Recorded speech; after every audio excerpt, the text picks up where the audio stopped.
Autre option avantageuse quand on a la chance d'avoir un écran tactile et un stylet, c'est d'utiliser la fonction créer une note avec un dessin. En cliquant là-dessus, ça ouvre automatiquement l'éditeur de dessin et on voit que j'ai tout un paquet d'options ici. Alors, je peux me mettre à dessiner et je peux utiliser l'efface, par exemple, ici, pour effacer directement des bouts ou effacer toute la page. Je peux utiliser n'importe quelle couleur de stylo. J'ai quand même beaucoup de choses à ma portée. N'hésitez pas à cliquer sur la flèche ici pour avoir plus d'options et choisir la grosseur de mon trait. J'ai un stylo un peu plus gros ici et un feutre surligneur. Et je peux mettre un fond d'écran dans le fond, comme je peux me mettre ici. J'ai seulement 3 choix, là, soit rien ou ces 3 choix-là.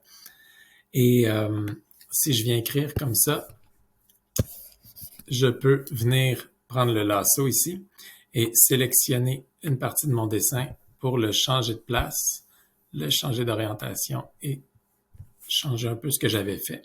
Revenir en édition comme ça et continuer mon dessin si j'en ai envie. Alors, une fois que c'est fait, je peux revenir en arrière et mon dessin est sauvegardé. Je peux toujours y retourner et le modifier. Et je porte votre attention ici sur le petit menu 3 points. Il faut toujours aller voir les menus 3 points. Il y a tout le temps des choses là-dedans. Donc, je peux rajouter un nouveau dessin et faire un autre dessin ici et l'utiliser. Vous voyez, je fais n'importe quoi. Et on voit que le nouveau dessin ne fait pas une nouvelle note, c'est simplement un autre dessin qui est ajouté à la même note. Comme d'habitude, je peux rajouter un titre et du texte à ma note. Comme je veux, j'ai les mêmes options que d'habitude. Et je peux venir ici si je veux ajouter un autre dessin parce que je veux retourner dans le menu 3 points et on voit que je peux exporter en tant qu'image, supprimer le dessin ou dessiner en touchant, c'est-à-dire sans le stylet.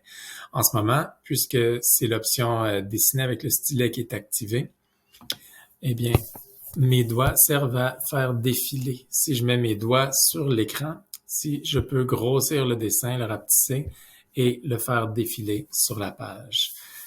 Alors, c'est très utile. On dit dessin, mais on peut aussi écrire sans problème. Alors, je peux, comme ça, écrire n'importe quoi sur ma feuille. N'oubliez pas que je peux utiliser des feuilles lignées comme ça et écrire mon texte.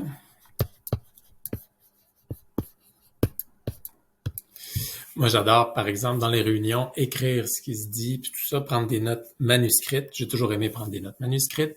Et c'est pas perdu dans un Google Keep puisqu'on peut extraire le texte de l'image et reconnaît l'écriture manuscrite. C'est pas parfait, mais quand même, ça fait un bon travail.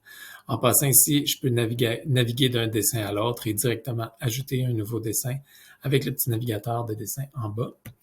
Donc, je reviens à ma note ici. Donc, je m'en viens dans l'autre menu, 3 petits points.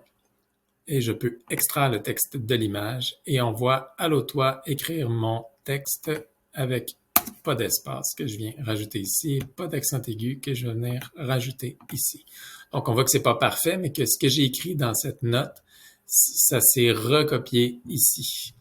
Et on voit qu'il avait vu le 4 comme ça, il l'a remis, tout ça. Donc, c'est pas parfait, mais on peut prendre des longues notes de réunion comme ça en défilant son dessin.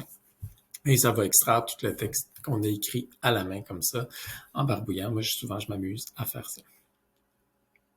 Une fois que c'est terminé, on vient fermer et on voit la note ici avec les 3 dessins. L'avantage de ça pour un enseignant, c'est que ça lui donne rapidement un endroit où écrire ou faire un dessin. Par exemple, un prof de maths qui a besoin de faire une forme géométrique, écrire une forme, un prof de sciences qui veut écrire une formule, par exemple, Et c'est très facile ensuite de venir ici et d'exporter ce dessin-là facilement, de l'envoyer ailleurs, de l'utiliser, de télécharger ce dessin-là ou de l'envoyer. Vous allez voir un peu plus tard comment on peut intégrer ça à nos Google Slides, Google Docs. C'est facile à intégrer les Google Keep, c'est intégré un peu partout. C'est même intégré à Gmail maintenant. Donc, c'est vraiment un outil qu'on peut utiliser pour prendre nos dessins. Des petits, c'est rien de très, très, très élaboré, mais ça peut vraiment, vraiment nous dépanner parfois.